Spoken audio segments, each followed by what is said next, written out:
ఎండాకాలంలో వడదెబ్బ తాకడం గానీ ఇట్లాంటి జబ్బులు వచ్చే అవకాశాలు ఉన్నాయని అంటారా? ఇప్పుడు ఏంటంటే ఈసారి హీట్ వేవ్ అనేది చాలా అబ్నార్మల్ గా ఉంది.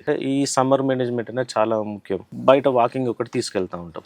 సో వాకింగ్ తీసుకుపోయేటప్పుడు ఏమైతుందంటే మీకు హీట్ ఎక్కువ ఉన్న టైంలో కాకుండా కూల్ అవర్స్ లో, అంటే morning before 8, afternoon after 7 imported dogs ఉన్నప్పుడు ఆ డాగ్స్ ని సాధ్యమైనంత వరకు ఈ వేసవిలో బయట హీట్ వేవ్ కి ఎక్స్పోజ్ కాకుండా చూసుకోవడం బెటర్. ఫస్ట్ ఏంటంటే ఇనీషియల్ సిమ్టమ్స్ ఏంటంటే కొంచెం లేబర్డ్ బ్రీత్, ఎక్కువ బ్రీతింగ్ ఎక్కువ, కొంచెం నాలుక బయటికి పెట్టి టంగ్ బాగా రెడ్ అయిపోవటము. సో ఇనీషియల్ సిమ్టమ్స్ ఉన్నప్పుడు మనం జాగ్రత్త పడి కొంచెం కూల్ ఏరియాకి షిఫ్ట్ చేసుకొని, కూల్ స్పాంజింగ్ అంటాం, అంటే కొంచెం తడి టవల్ దాని మీద వేసుకొని దాన్ని నార్మల్ బ్రీతింగ్ నార్మల్ వచ్చేటట్టు చూసుకుంటే మనకి ఏంటంటే ఇనిషియల్గా ప్రివెంట్ చేయగలుగుతాం.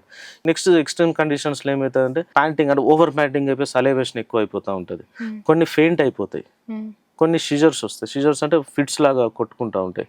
సో ఆ కండిషన్ ఉన్నప్పుడు మాత్రం ఇమ్మీడియట్గా హాస్పిటల్కి షిఫ్ట్ చేసి దానికి ఐవీ ఫ్లూయిడ్స్ పెట్టుకొని ట్రీట్మెంట్ స్టార్ట్ చేస్తేనే సర్వైవల్ ఛాన్సెస్ ఉంటాయి.